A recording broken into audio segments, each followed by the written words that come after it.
గారి మేము వ్యక్తిగతంగా మిమ్మల్ని కించపరచాలనే ఉద్దేశం లేదు.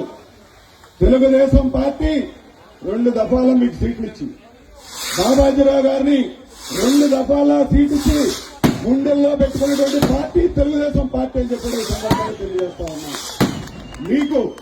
మీరెక్కడ ఉద్యోగం చేసుకుంటా ఉంటే ఆఖరి రోజు ఆఖరి గంటలో మీకు టికెట్ ఇస్తే కార్యకర్తలు బుధాన మోసి గెలిపించినటువంటి కార్యకర్తలు ఈ కార్యకర్తలు అని చెప్పి ఈ సందర్భంగా తెలియజేస్తా ఉన్నా.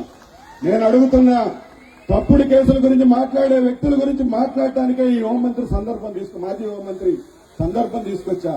నేను అడుగుతున్నా, పోయిన ఎన్నికల్లో వెంకటరాజు గారు కూడా ఒక ఎస్సీ యువకుడే. ఆయన ఎస్సీ కులానికి సంబంధించినటువంటి వ్యక్తే. అంబేద్కర్ గారంటే ఒక వెంకటరాజు గారికో వనిత గారికో ఎస్సీ కులానికో సంబంధించినటువంటి వ్యక్తి కాదు. అంబేద్కర్ గారు ఈ జాతి నాయకుడు. మహాత్మా గాంధీ గారి తర్వాత అంతటి మహానుభావుడు ఎవరైనా ఉన్నారంటే అది డాక్టర్ బాబాసాహెబ్ అంబేద్కర్ గారు.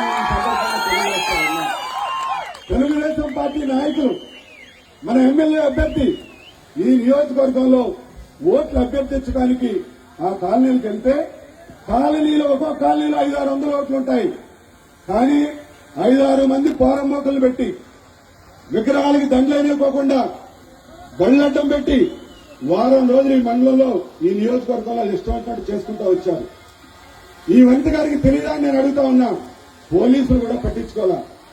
చివరికి ఈ మండలం ఈ నియోజకవర్గం హెడ్ క్వార్టర్ నల్లజర్లలో కూడా వాళ్ళ దందా చూపిద్దామని మనుషుల్ని భోజనాలను పిలిపించి మన ఇళ్ల మీదకి తోలి ఏదో గలాటా సృష్టించి భయం పెట్టాలని రాయలసీమ మాదిరి ఇక్కడ కూడా బూతుల్లో నిలబడుకోకుండా కేసులు పెడదామని ప్రయత్నం చేశారు. నేను అడుగుతున్నా ఈ వేదిక ద్వారా, ఆ రోజు గొడవ జరిగిన రోజు నాడు ఎమ్మెల్యే గారి మీద నా మీద మీరు సత్యాగ్రహం ర్యాలీలని తిరుపతిలోనూ ఇంకో దగ్గర చేశారు. నేను వెంటనే ఛాలెంజ్ చేశాను. మాజీ హోంమంత్రి గారంటే నాకేమీ కోపం లేదు. కానీ నేను అడుగుతున్నా, పులివెందులో ఉన్నటువంటి వాళ్ళని అడుగుతున్నా, ఎవరో సామాన్యులు ఏదో అక్రమంగా కేసు పెట్టారని మీరు మాట్లాడుతున్నారే, మేము వస్తాం. వెంకటరాజు గారు నేను ఎక్కడికి కావాలంటే అక్కడికి వస్తాం. వెంకటరాజు గారి మీద మా మీద అటెంప్ట్ మర్డర్ కేసు పెట్టింది. ఈయన దళితుడే, నేను అగ్రవర్ణానికి సంబంధించినటువంటి వ్యక్తిని. మా మీద ఎస్సీ అట్రాసిటీ కేసుతో పాటు అటెంప్ట్ మర్డర్ కేసు పెట్టింది. మేమెవరిని కొట్టలేదు, ఎవరి తల పగల, ఎవరు ఎరగలేదు. విషయానికి వస్తే చీకట్లో మన నాయకుడు తలే పగిలింది. అటెంప్ట్ మర్డర్ కేసు మేము పెడితే అది కట్టుకోకుండా మన మనుషులను తీసుకెళ్లి జైల్లో పెట్టారు. నేను అడుగుతున్నా, వనిత గారు నిన్న ఎవరినో పరామర్శించడానికి వెళ్ళావు కదమ్మా. వైసీపీ నాయకుల్లాగా మా నాయకులు కూడా జైలుకి వెళ్లారు. వాళ్ళ మండా సురేష్ ఇంకొక వ్యక్తి మా కుర్రాళ్ళు కూడా జైలుకి వెళ్లారు. నేను అడుగుతున్నా, నేను ఎమ్మెల్యే గారు వస్తాం, ఎక్కడికి రమ్మంటే అక్కడికి వస్తాం. నీకొక ఆడబిడ్డ ఉంది, ఎమ్మెల్యే గారికి 2 పిల్లలు ఉన్నారు, నాకు 2 పిల్లలు ఉన్నారు. నేను గాని ఎమ్మెల్యే గారు గాని మిమ్మల్ని చూసినట్టు గాని, మిమ్మల్ని దూషించినట్టు గాని, మిమ్మల్ని కొట్టినట్టు గాని మాకేం సాక్ష్యాలు అక్కర్లా. వీడియో సీసీ ఫుటేజ్లో కూడా అవసరంలా. మీ కూతురు మీద ప్రమాణం చేసి బాపిరాజు గారు ఎమ్మెల్యే గారు మమ్మల్ని కొట్టారనో, కులంతో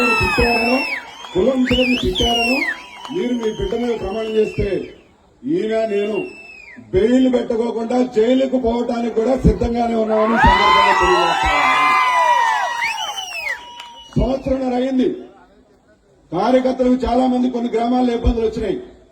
అయినా మేము అటెంప్ట్ మర్డర్ కేసులు పెడితే ఇబ్బందులు వస్తాయని చెప్పి ఈ ప్రాంతం ప్రశాంతమైనటువంటి వాతావరణం. ఇవాళ కాకపోతే రేపైనా వాళ్ళు మా మనుషులే అని చెప్పి మేము ఓపిక పెట్టాం. నేను ఇవాళ ఈ మీటింగ్ వచ్చే ముందు మా ఊర్లో ఉన్నటువంటి ఎస్సీ సోదరులు ఈ నల్లజర్ల గ్రామ పంచాయతీలో నేను 14 వార్డులకి గడిచిన 4 ఎలక్షన్లో, మొన్న ఎలక్షన్ అంటే కొంచెం ఇబ్బంది వచ్చింది కానీ 13-12 వార్డులు గెలిస్తే ఒక వార్డు ఎస్సీ కాలనీలోనే ఓడిపోతా ఉంటా. అలాంటి వాళ్లే మొన్న ఎన్నికల్లో ముందు మన మీద అటాక్ కూడా చేశారు. నేను అడుగుతున్నా, ఇవాళ వాళ్ల మీద మేము కక్ష సాధించలేదు కాబట్టే ఇవాళ పేట మొత్తం వచ్చి స్వతంత్రం వచ్చిన తర్వాత ఎప్పుడు కూడా తెలుగుదేశానికి అండగా ఉండటానికి వాళ్ళు లేరు. బాపిరాజు గారు మీ సమక్షంలో మొత్తం పేట జాయిన్ అవుతామని మొత్తం అందరూ కూడా వచ్చి జాయిన్ అవడానికి సిద్ధంగా ఉన్నారని చెప్పి కూడా ఈ సందర్భంగా తెలియజేస్తా ఉన్నా. నేను అడుగుతా ఉన్నా, ఇవాళ రాబోయే స్థానిక సంస్థల ఎన్నికలు ఉన్నాయి. ఎమ్మెల్యే గారి నాయకత్వంలో మేమందరం దమ్ముగా మేమేం చేశామో చెప్పి ఎన్నికల్లో డంకాపదంగా ఈ 24 పంచాయతీలకు 24 పంచాయతీలు గెలవడానికి సిద్ధంగానే ఉన్నాం. మీకు చేతనైతే ఎన్నికలు రెండని కూడా ఈ సందర్భంగా తెలియజేస్తా ఉన్నా. అన్ని ఎంపీటీసీలు ఎన్నికలు గెలవడానికి సిద్ధంగానే ఉన్నామని చెప్పి ఈ సందర్భంగా తెలియజేస్తాం. ఎన్నికల్లో